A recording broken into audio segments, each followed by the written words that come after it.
Suara siapa itu? Terdengar sangat buruk, ujar Gavin. Itu adalah suara indah milikku, Paman. Namaku Maxim Dominicel Toretto. Aku adalah calon menantumu, ujar Maxim dengan ceria. Apa yang kau katakan? Jasmine terkejut. Dia sontak melayangkan tangannya untuk memukul Maxim, namun remaja itu menahannya. Ayah, sudahlah, jangan dengarkan dia. Bocah ini hanya mengatakan omong kosong. Jasmine menarik tangannya. Aku sudah tahu dia mengatakan omong kosong. Mana sudi aku memiliki calon menantu seperti dirinya, jawab Gavin. Wah, itu sangat menyakiti perasaanku, celetuk Maxim. Jangan dengarkan dia lagi. Jasmine menatap Maxim dengan tajam. Maxim, sudahlah, jangan bermain-main. Sekarang kita harus mencari tahu ini dengan cepat. Zeva menarik telinga Maxim. Aduh, baik, maafkan aku. Maxim meringis pelan sembari memegangi telinganya. Apa ayah memiliki informasi tentang Aluna Maurice? Tanya Jasmine. Maksudmu gadis yang selalu kau ceritakan sebagai sahabat terbaikmu itu? Tanya Gavin. Sahabat terbaik? Lian tersenyum kecil ke arah Jasmine. Aku tidak menyangka kau menganggapnya sebagai sahabat terbaik, padahal kau selalu terlihat kesal setiap bersamanya, ujar Zeva. Diam kalian, bukannya tadi kau yang mengatakan kita harus melakukan ini dengan cepat, sindir Jasmine. Oh iya, aku sudah melakukan kesalahan. Zeva menepuk bibirnya sendiri. Ada apa dengan Aluna Maurice? Tanya Gavin. Saat kami dalam perjalanan ke pantai, kami diserang oleh sekelompok preman pasaran, ujar Jasmine. Itu tidak mungkin terjadi. Dominic sendiri yang mengatakan padaku kalau dia sudah memblokir semua informasi dan mengamankan kalian dari segala serangan, balas Gavin. Iya, tapi hal ini telah terjadi. Ayah tahu kan apa artinya ini? Tanya Jasmine. Tentu saja, aku tahu. Ada seseorang yang membocorkan hal ini dan seharusnya itu adalah orang yang mengetahui hal ini juga. Jadi kalian mencurigai Aluna? Tanya Gavin. Itu memang benar, kami mencurigainya, tapi kami sendiri tidak yakin apakah memang dia pelakunya atau tidak, ujar Jasmine. Orang dalam itu ada banyak, bukan berarti dia salah satu dari kalian. Bisa saja dia adalah bawahan langsung setiap keluarga yang memutuskan untuk memblokir informasi tentang kalian. Jelas, Gavin. Jadi ada kemungkinan kalau Aluna bukan pelakunya? Tanya Gio. Remaja itu sekarang sudah berdiri di belakang Maxim. Sejak kapan kau ada di sana? Maxim sangat terkejut. Gio langsung berdiri dan berlari mendekat begitu Gavin membicarakan hal tadi. Iya, ada kemungkinan seperti itu, tapi Aguero, Toretto, dan Handoko adalah 3 keluarga besar dengan penjagaan yang sangat ketat. Begitu sulit untuk menjadi seorang musuh dalam selimut di keluarga ini. Aku meminta maaf mengatakan hal ini, namun kemungkinan besar gadis bernama Aluna itu memang pelakunya, ucap Gavin, dan semua orang terdiam. Apa Anda sudah menyelidiki latar belakang Aluna? Tanya Gio. Zeva menatap remaja itu. Dia bisa melihat dengan jelas kalau Gio terlihat sangat tidak percaya jika Aluna adalah pelakunya. Aku belum menyelidikinya dan aku akan melakukannya sekarang. Tolong tunggu sebentar ya, ucap Gavin. Pria itu langsung mematikan telepon. Halo Tuan, Paman. Gio berniat menelpon sekali lagi namun Jasmine menahannya. Ayahku membutuhkan waktu untuk melakukan itu. Kau harus bersabar, tegas Jasmine. Itu benar Gio, kau harus sabar dan kendalikan dirimu. Maxim menyentuh bahu Gio, dia menarik remaja itu agar duduk di sebelahnya. Tenangkan dirimu. Maxim mengelus punggung Gio, sepupunya itu sedang menopang dagu dengan kedua tangan dan dia terlihat sangat frustasi. Aku yakin Aluna bukan pelakunya. Dia bukan orang yang seperti itu. Dia sangat tulus. Kalian juga merasakannya kan? Nada suara Gio bergetar dan ekspresinya terlihat berbeda. Wajah datar Gio berubah menjadi kekhawatiran dan perasaan yang tidak tenang. Aku juga tidak percaya Aluna adalah pelakunya. Aku yakin dia tidak pernah melakukan itu. Jadi tenangkan dirimu sekarang. Kau harus yakin kita bisa memenangkan hal ini. Zeva mendorong Maxim sehingga dia bisa duduk di sebelah Gio. Dia menyentuh tangan Gio, menggenggam jari-jari tangan tersebut sembari menatap remaja itu dengan ekspresi tegas. Apa yang Zeva katakan benar Gio.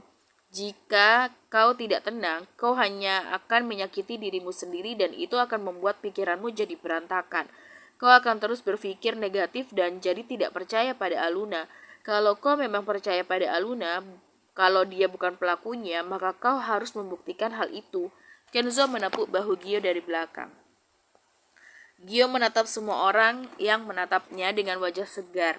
Mereka tidak lagi menunjukkan kekhawatiran, karena mereka semua percaya Aluna bukanlah pelakunya.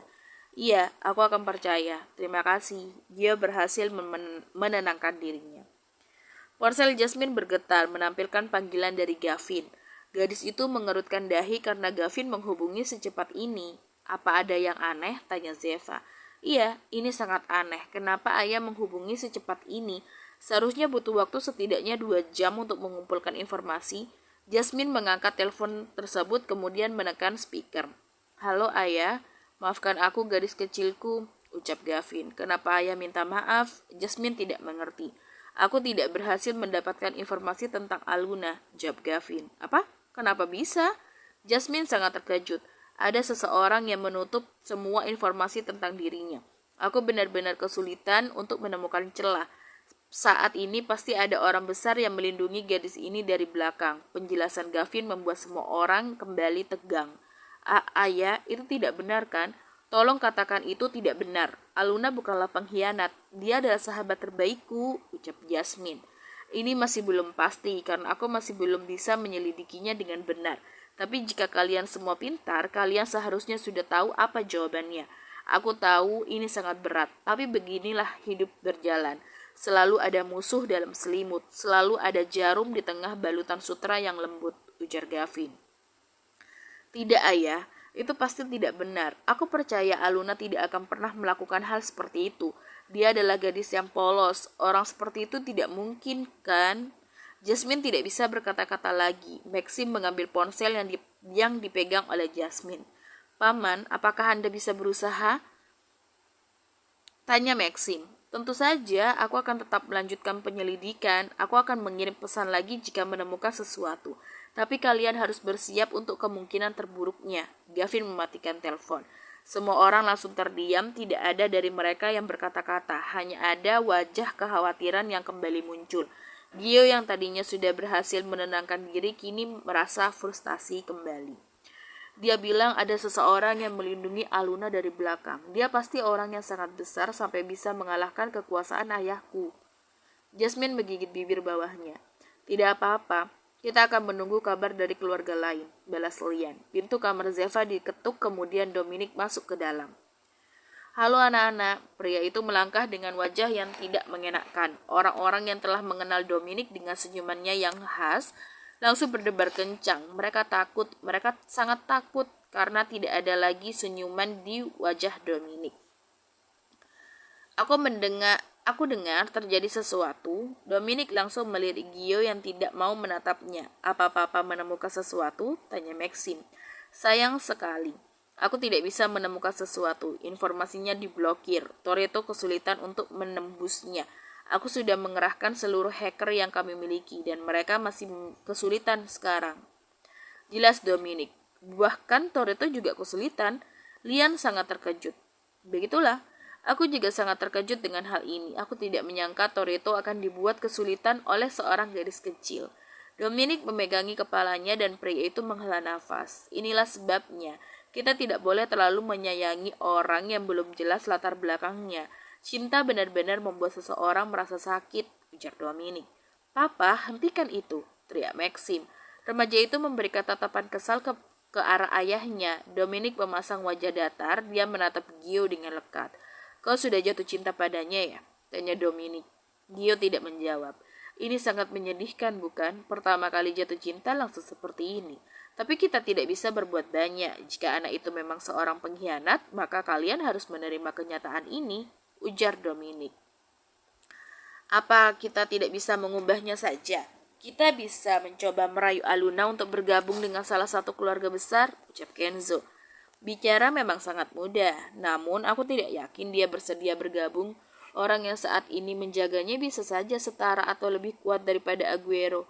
Mungkin dia berasal dari negara lain, jelas Dominic. Semua orang kembali terdiam, mereka hanya menundukkan kepala dengan wajah pahit. Apa Papa tidak bisa melakukan sesuatu? Tanya Maxim. Kau ingin aku melakukan apa? Membujuk gadis kecil itu untuk tetap bersama kalian. Suara Dominic terdengar sangat dingin. Itu membuat Maxim tersentak. Ini pertama kalinya Maxim mendengar suara sang ayah terasa sangat menakutkan. Kalian semua harus sadar, dunia yang sedang kalian hadapi ini bukanlah dunia yang sangat mudah.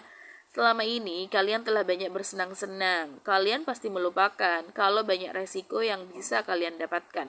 Ini adalah salah satunya. Jangan merasa tidak adil. Aku pernah merasakan hal yang lebih buruk daripada kalian. Kita tidak bisa melakukan apapun selain terus menjalani hidup, ujar Dominic. Tidak ada yang berani menjawab karena mereka merasakan tekanan kuat dan apa yang dikatakan oleh Dominic memang benar.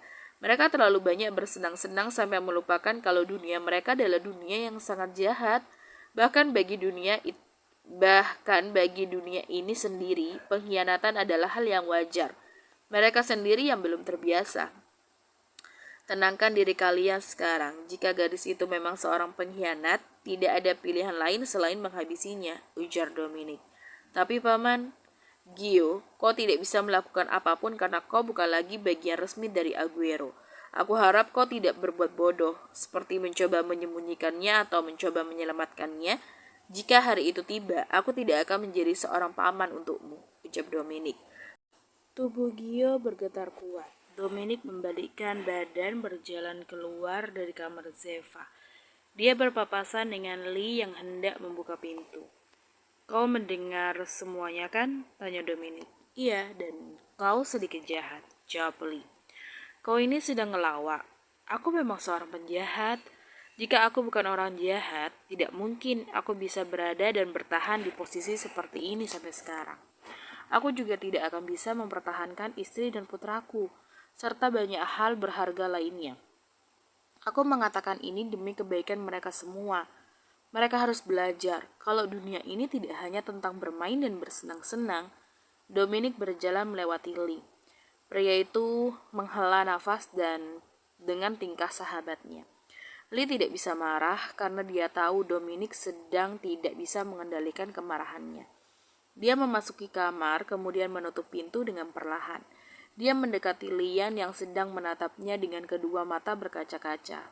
Kenapa kau menangis? Lee mengusap air mata yang mengalir di pipi Lian.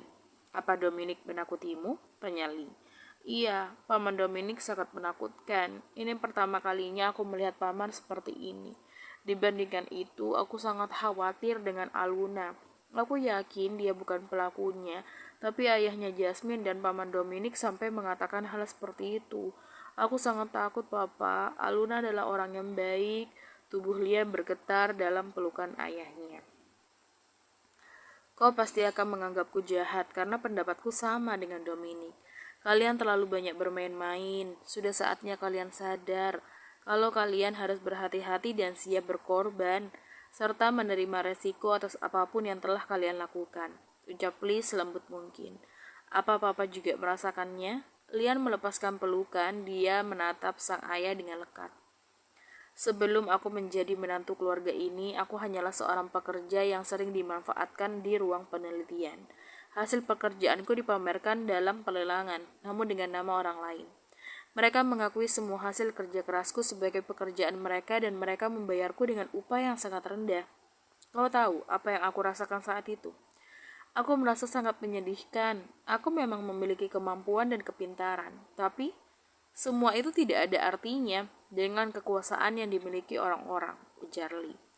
Aku menerima banyak sekali pengkhianatan dari orang-orang yang aku percaya, seperti teman-teman satu perjuangan yang berakhir menuduhku sebagai pencuri agar mereka bisa naik pangkat.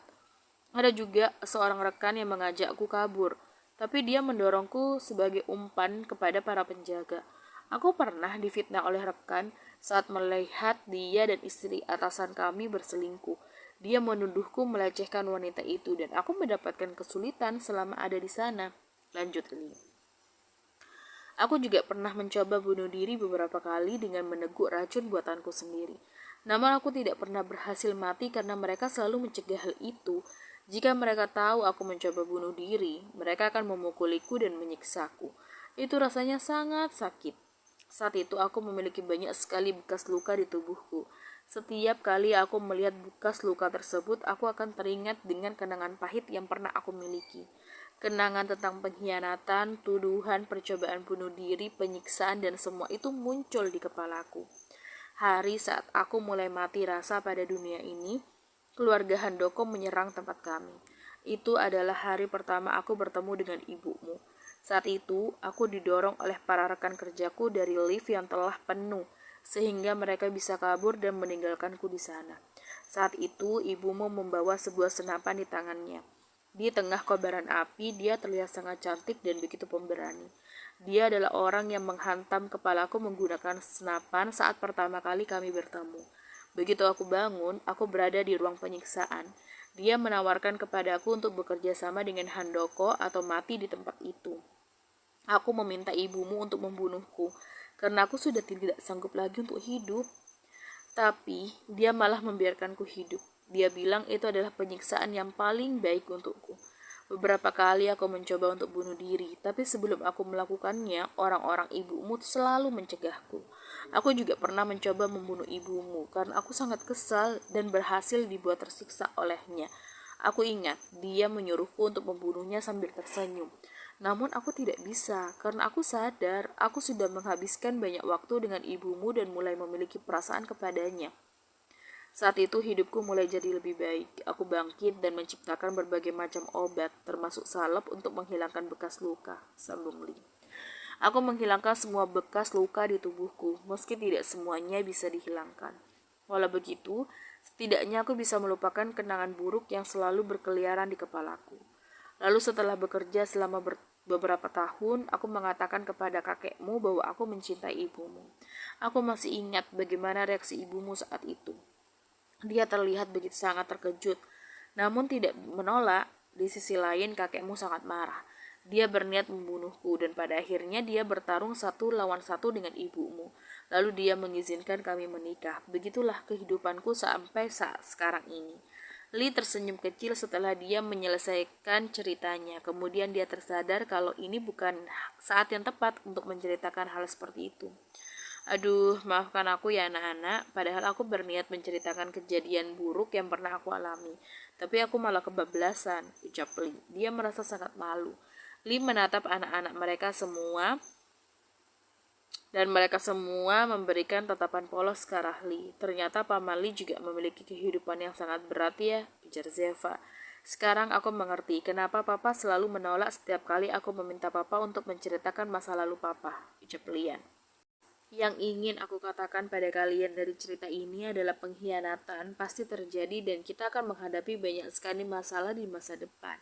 Tapi kita harus terus menghadapinya. Jika kau yakin dan kau beruntung, kau bisa mendapatkan akhir yang bahagia. Jelas Lee. Namun ekspresi wajah anak-anak kembali tidak mengenakan. Kami masih percaya kalau Aluna bukan pelakunya, ujar Kenzo.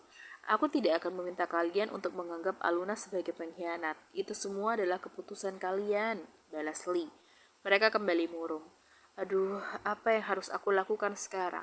Kenapa mereka malah seperti ini? Tidak, aku tahu ini memang akan terjadi di masa depan. Ini adalah salah kami karena membiarkan mereka terlalu banyak bersenang-senang. Tapi ini terasa sangat aneh. Keluarga macam apa yang bisa memblokir informasi seperti ini? Hacker yang dimiliki oleh Toretto dan Aguero adalah yang terbaik. Lee berdiri.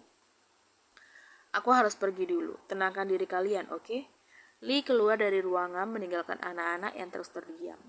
Kau sudah di sini. Cecilia menatap suaminya yang berjalan mendekat. Pria itu langsung duduk di sebelah Cecilia sembari menghela nafas. Di mana senyumanmu itu? Ada apa dengan wajah masam ini? Tanya Gita. Aku tidak bisa tersenyum sekarang. Anak-anak dalam masalah, ujar Dominic.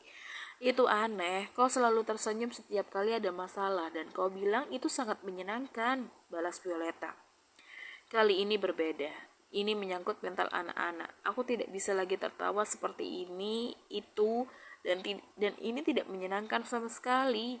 Lagi pula siapa orang itu yang bisa memblokir informasi tentang seorang gadis kecil? Perkataan Dominic membuat mereka bertiga terkejut. Apa maksudmu? Informasi tentang Aluna diblokir? Tanya Gita. Seperti yang aku katakan, ada seseorang dengan kekuasaan besar di belakang gadis itu, tapi aku tidak tahu siapa dia. Jika tebakanku benar, dia berasal dari negara lain dengan kekuasaan yang lebih besar dari Aguero, ujar Dominic. Memangnya ada keluarga dengan kekuasaan yang lebih besar daripada Aguero di luar sana? Tanya Gita. Itulah yang tidak aku ketahui. Aku tidak pernah melihat ada keluarga lain dengan kekuasaan sebesar ini. Kalian sendiri tahu kan, Toretto dan Aguero dianggap hampir sama. Namun sebenarnya jarak kekuatan kami lumayan besar karena Aguero telah berada di level lain. Tapi ada kemungkinan keluarga seperti itu memang ada. Mungkin aja mereka sengaja tidak menunjukkan diri. Mereka menggunakan kekuasaan untuk menutupi keberadaan mereka. Kelompok dengan kekuasaan besar seperti itu bisa mampu melakukannya, ujar Dominic. Tapi dibandingkan itu, aku merasa kesal pada diriku sendiri. Karena tidak bisa menahan diri dan berakhir bicara buruk pada anak-anak, lanjut Dominic. Aku mengenalmu lebih dari siapapun dan aku yakin kau merasa sangat khawatir karena itulah tanpa sadar kau melakukan hal seperti itu, balas Cecilia. Walaupun begitu, aku telah membuat mereka takut. Mereka pasti akan membenciku. Dominic tertawa canggung. Bahkan tawamu sendiri sangat canggung, ucap Gita. Violeta, menurutmu kelompok macam apa itu yang bisa lebih besar dari Aguero? Tanya Gita. Tunggu sebentar. Aku sedang malas berpikir di situasi yang seperti ini. Entah kenapa aku merasa pusing. Violeta mengambil ponsel, dia mencoba menghubungi Marcelo, pesannya tidak dibaca sedangkan teleponnya tidak diangkat. Mungkin kakak sedang sibuk, ujar Dominic. Tapi tidak biasanya dia sampai tidak mengangkat telepon seperti ini. Dia selalu membawa ponselnya kemanapun, termasuk ke kamar mandi. Setiap kali aku menelponnya, dia akan mengangkat. Violeta memandangi layar ponsel yang sedang menunjukkan upaya Violeta menghubungi Marcelo. Apa terjadi sesuatu? Violeta sangat khawatir. Jangan menakutiku seperti itu. Aku tidak pernah khawatir pada Marcelo sebelumnya. Tapi setelah mendengar ada yang lebih kuat darinya, aku jadi takut dia kenapa-napa, ujar Gita. Kau jadi membuatku ikutan takut, balas Dominic. Sekali lagi, telepon Violeta tidak diangkat oleh Marcelo. Wanita itu tidak menghubunginya lagi. Sebaliknya, dia sedang berpikir keras. Dia melipat satu kaki dan menopang dagu dengan tangan kanannya. Jari-jari tangan kiri mengetuk-ketuk meja. Dominic, iya, apa kau punya waktu? Iya, aku punya cukup banyak waktu. Kenapa? Tanya Dominic. Sekarang juga terbanglah ke Italia, ujar Violeta. Apa? Dominic terkejut. Kita tidak memiliki banyak waktu. Kau adalah satu-satunya harapanku saat ini. Aku tidak bisa terbang sendiri ke sana dan aku tidak boleh terbang sekarang. Aku tidak bisa meninggalkan Zeva, Xavi, Aguero dan semua yang berharga untukku, jelas Violeta. Dominic milik Cecilia. Istrinya itu mengangguk pelan menyetujui perkataan Violeta. Ikuti saja apa yang dikatakan oleh Violeta. Memang sebaiknya kau yang pergi ke sana, ucap Cecilia. Baiklah kalau begitu. Aku akan pergi sekarang. Dominic langsung berdiri, dia mengambil ponsel menghubungi bawahan bagian penerbangan untuk menyiapkan pesawat pribadinya yang akan membawanya pergi menuju ke Italia. Kenapa kau meminta Dominic pergi ke Italia? Apakah Marcelo benar-benar mengalami sesuatu? Tanya Gita. Dominic itu suka hal yang menyenangkan. Selama ini aku sudah cukup merepotkannya, jadi aku ingin memberikannya sedikit hadiah, ujar Violeta. Wah, kau benar-benar mengirim Dominic pergi ke sana untuk bertarung dan membantai sebuah kelompok? Kita menggeleng ke kepalanya, kini dia melirik ke arah Cecilia. Wanita itu terlihat tersenyum miring sembari tertawa kecil, seperti orang yang sedang kesurupan. Cecilia, kau baik-baik saja? Tanya kita. Aku tidak baik-baik saja. Bagaimana bisa aku baik-baik saja di situasi yang seperti ini? Wajah Cecilia dipenuhi oleh senyuman, namun senyuman itu diselimuti oleh kemarahan. Berani sekali dia menyerang kami seperti ini, lanjut Cecilia. Itu membuat kita tersentak. Kalian sudah tahu siapa yang berdiri di belakang Aluna itu? Tanya Gita. Iya. Violeta mengangguk, wajahnya terlihat sangat marah. Kemungkinan besar dia sedang berada di Italia sekarang. Dan hari itu, Marcelo sempat bergumam soal Italia dan orang besar. Pasti ada hubungannya dengan ini, jawab Violeta. Jadi benar ya? Alasan kau mengirim Dominic agar dia membantu Marcelo? Tanya Gita. Iya, tapi siapa orang itu? Gita kebingungan, dia satu-satunya yang tidak tahu siapa orang tersebut. Gita, kau pernah bertemu dengannya? Orang itu adalah seseorang yang pernah menculik Gio saat anak itu masih sangat kecil, ujar Violeta. Kita terdiam. Dia menatap Violeta dengan wajah tidak percaya. Kau benar. Dia adalah satu-satunya orang yang dapat memiliki kekuasaan yang lebih besar daripada Aguero. Kita mengepalkan kedua tangannya, dia merasa sangat marah. Berani sekali dia mengusik putraku lagi. Maxim keluar dari kamar Zeva. Wajah kemarahan Dominic tadi masih terbayang-bayang di kepalanya. Aku masih tidak menyangka Papa bisa mengeluarkan ekspresi seperti itu. Kemana saja aku selama ini, sampai tidak pernah melihat wajah seperti itu. Batin Maxim. Oh, Paman Mateo. Maxim menatap Mateo yang berjalan berlawanan arah darinya. Paman mau menemui Gio ya. Dia tadi keluar. Kami tidak tahu dia kemana, karena dia tidak mau menjawab pertanyaan kami, ujar Maxim. Aku sudah mendengar semua yang terjadi. Dia pasti merasa sangat tertekan sekarang, balas Mateo. Dia sudah pasti akan sangat tertekan. Ini adalah pertama kalinya Gio jatuh cinta. Tapi dia malah merasakan hal seperti ini. Aku merasa bersalah padanya. Maxim mengusap lehernya sembari menundukkan kepalanya. Ini bukan salahmu. Aluna adalah yang berkhianat, bukan dirimu, ujar Mateo. Tapi Paman, tidak ada satupun dari kami yang percaya kalau Aluna telah berkhianat, ucap Maxim. Dia bahkan tidak tahu sudah berapa kali kalimat ini diulang-ulang dan sampai kapan mereka harus terus mengulanginya. Mateo tidak menjawab, dia hanya menepuk kepala Maxim sebelum berjalan melewati remaja itu. Maxim menatap kepergian Mateo selama beberapa detik sebelum melanjutkan perjalanannya.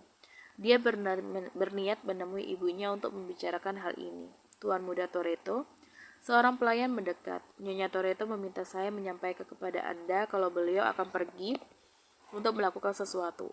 Beliau bilang ini sangat penting dan kemungkinan besar tidak bisa menghubungi Anda dalam beberapa hari, ujar pelayan. Oh, begitu ya. Baiklah, terima kasih sudah mengatakannya kepadaku, ucap Maxim. Pelayan itu mengangguk sebelum pergi. Maxim, orang yang memanggil Maxim adalah Jasmine.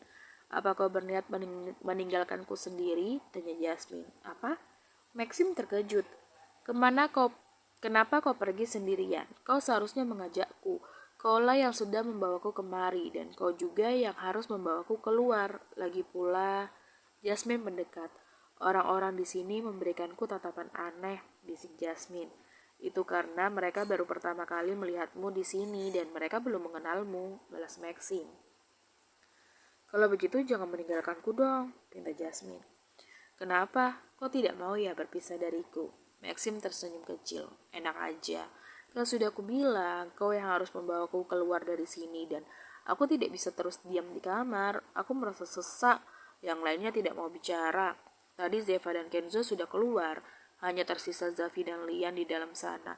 Mereka malah bermesraan di sebelahku, kesal Jasmine. Siapa suruh tidak keluar dari tadi? Maxim kembali melangkah. Hei, tunggu. Jasmine menyamakan langkahnya dengan Maxim. Kau mau kemana? Tanya Jasmine. Ke taman. Maxim membawa Jasmine menuju ke salah satu taman mansion. Taman ini dipenuhi dengan bunga mawar. Gadis itu menyentuh beberapa kelopak bunga mawar yang sangat cantik. Maxim duduk di kursi dengan meja bundar. Senyuman remaja itu telah hilang diganti dengan tatapan kosong. Apa kau memikirkan Aluna? Jasmine duduk di hadapan Maxim. Iya, aku juga memikirkan ayahku. Aku masih tidak percaya orang tua itu bisa menunjukkan kemarahan juga, ujar Maxim. Dia pasti berusaha keras tidak menunjukkan kemarahannya di depan putra kesayangannya, balas Jasmine. Kau benar, dia pasti melakukan hal itu. Maxim mengangguk. Tak lama kemudian Maxim merasakan getaran di dalam saku celananya. Di ponsel terdapat panggilan masuk dari sang ayah. Maxim mengangkat panggilan tersebut dan menekan speaker. Biasanya Maxim akan langsung bicara, tapi kali ini dia diam. Sementara itu, Dominic juga tidak bicara, sehingga tidak ada suara dari satu sama lain selama 1 menit. Kenapa kau diam saja? Tanya Dominic. Suara pria itu telah kembali seperti biasa. Aku pikir papa masih marah, jawab Maxim. Aku memang masih marah, tapi aku sudah tenang sekarang. Maaf ya kalau aku membuatmu takut. Dominic tertawa. Papa sedang mengejekku ya? Tanya Maxim. Bagaimana bisa aku tidak mengejekmu saat melihat ekspresimu tadi? Kau terlihat begitu ketakutan. Ini pertama kalinya aku melihatmu seperti itu. Aku seharusnya lebih sering menunjukkan wajah kemarahanku kepadamu, ujar Dominic. Jangan lakukan itu lagi atau aku bisa membenci papa, balas Maxim. Iya deh, iya. Lagi pula kenapa papa harus menelponku coba? Papa kan bisa menemuiku lagi, lalu meminta maaf secara langsung, ujar Maxim. Apa permintaan maaf secara tidak langsung menjadi masalah bagimu? Tanya Dominic. Ya bukan begitu sih, tapi kalau papa menemuiku kita bisa membicarakan beberapa hal, balas Maxim. Aku tidak bisa menemuimu sekarang, aku sedang dalam perjalanan menuju ke lokasi penerbangan, balas Dominic. Penerbangan? Papa mau pergi kemana? Tanya Maxim. Pamanmu Marcelo dalam masalah. Sepertinya ini masalah yang cukup serius sampai dia tidak bisa mengangkat telepon dari bibimu. Aku mencoba menelponnya beberapa kali tapi dia juga tidak mengangkat. Aku mengiriminya pesan dan dia sempat membacanya namun tidak mengirimkan balasan. Ini terasa sangat aneh, karena itulah aku harus bergegas pergi ke sana, jelas Dominic. Papa akan pergi kemana? Tanya Maxim. Italia, aku akan menggunakan pesawat yang paling cepat, jawab Dominic. Masalah seperti apa? Maxim merasa khawatir. Kemungkinan besar orang yang melindungi Aluna itu berada di Italia dan sedang berurusan dengan pamanmu sekarang, jelas Dominic. Apa? Maxim sangat terkejut. Apa papa tahu siapa orang itu? Tanya Maxim. Iya, aku tahu dia adalah orang yang sangat berbahaya dan aku pernah bertarung dengannya sekali. Itu adalah masa-masa hidup dan mati. Kami berdua berakhir seri. Namun, itu sudah 2 tahun yang lalu. Aku merasa diriku semakin lemah sekarang. Kemungkinan besar dia telah menjadi lebih kuat, jelas Dominic. Apa papa pergi sendirian? Apa mama juga pergi? Tanya Maxim. Tidak, ibumu tidak datang untuk menyusul kami. Aku menyuruhnya untuk mengambil alih kekuasaan Toretto selama aku pergi. Mungkin saat ini ibumu sedang menyebarkan beberapa kelompok untuk melakukan penjagaan di beberapa wilayah. Perang mungkin akan terjadi, karena itulah bibimu Violeta tidak ikut dengan kami. Karena dia tidak bisa meninggalkan kalian semua, kekuatannya akan sangat dibutuhkan untuk melindungi kalian, ujar Dominic. Aku juga sudah menghubungi Gavin dan menjelaskan tentang hal ini. Dia bilang akan memberikan bantuan karena putrinya secara tidak langsung telah ikut campur. Sebaiknya kau dan yang lainnya tidak keluar dari mansion. Itu adalah tempat yang paling aman sekarang. Ikutilah perkataanku. Kau dengar aku kan, Maxim? Tanya Dominic. Iya, aku dengar. Tetaplah berhati-hati.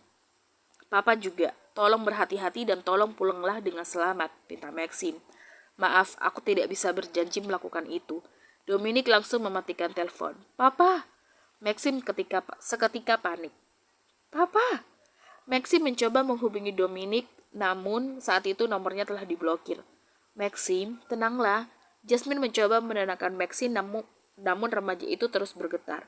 Bukan hanya Maxim, Zeva dan Kenzo yang sejak tadi mendengarkan percakapan Maxim dan Dominic dari belakang langsung terkejut. Zeva, Kenzo menahan tubuh Zeva saat gadis itu kehilangan keseimbangannya. Ini tidak benar kan? Papa tidak mungkin. Papa akan kembali kan? Tubuh Zeva bergetar kuat. Tidak apa-apa, aku yakin Papa akan baik-baik saja. Papa adalah orang yang sangat kuat, ingat. Ujar Kenzo, walau berkata seperti itu, Kenzo juga ikut bergetar. Dia merasa sangat takut dan khawatir jika terjadi sesuatu pada Marcelo di sana. Ada apa ini? Zafi dan Lian yang baru datang langsung terkejut begitu mereka melihat Zeva dan Maxim. Kau kenapa? Zafi mendekati Zeva. Tunggu sebentar, ucap Zeva. Gadis itu menarik nafas lalu menghembuskannya. Dia melakukan itu beberapa kali untuk menenangkan dirinya. Zeva juga memikirkan hal-hal yang bisa membahagiakannya. Dia berhasil menenangkan diri. Kemudian dia dan yang lainnya langsung bergabung dengan Lian dan Jasmine yang tengah mengelilingi Maxim. Ada apa? Tanya Lian. Terjadi sesuatu. Maxim mengepalkan kedua tangannya dan remaja itu meletakkan lengan di depan bibir. Kemudian menggigit lengannya sendiri dengan kuat. Hei, apa yang kau lakukan? Jasmine dan Lian bekerja sama untuk melepaskan lengan Maxim dari bibirnya. Beruntung mereka dapat melakukan hal tersebut, namun lengan Maxim terluka dan memiliki bekas gigitan. Kau sudah gila ya? Teriak Zeva. Plak. Mereka semakin terkejut saat Maxim menampar pipinya sendiri dengan kuat. Kemudian remaja itu menghela nafas. Berhasil, ujar Maxim. Gila, kau menenangkan diri dengan cara seperti itu. Kau mau mati? Kesal Jasmine. Dia tidak menyangka apa yang baru saja dilakukan Maxim adalah upaya remaja itu untuk menenangkan diri. Zeva, apa kau yakin pada pikiranmu sendiri? Tanya Maxim. Tentu saja, ayahku bukanlah orang yang lemah, bala Zeva. Maxim tersenyum kecil sebelum memeluk gadis itu. Kalau begitu, kita juga harus berusaha untuk melindungi tempat ini saat perang itu meletus. Perkataan Maxim membuat Zafi dan Lian yang tidak tahu apa-apa langsung terkejut. Perang apa? Tanya Zafi. Kupikir ada seseorang yang bisa menjelaskannya lebih baik daripada aku, jawab Zeva.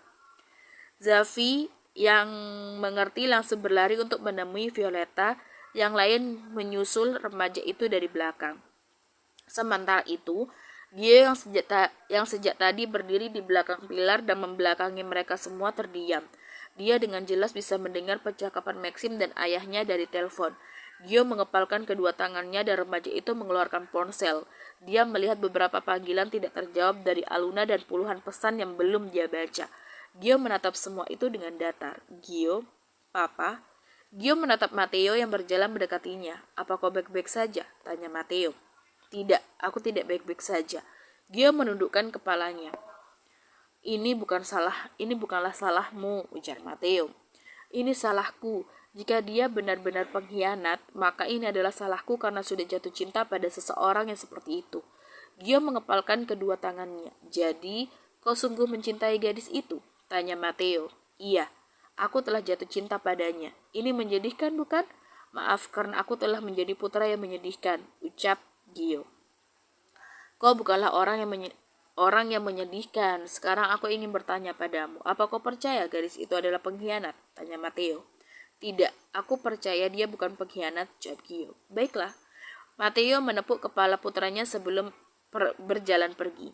Gio kembali menatap layar ponselnya. Dia menarik nafas pelan sebelum memencet tombol telepon dan beberapa detik kemudian Aluna langsung mengangkat telepon tersebut.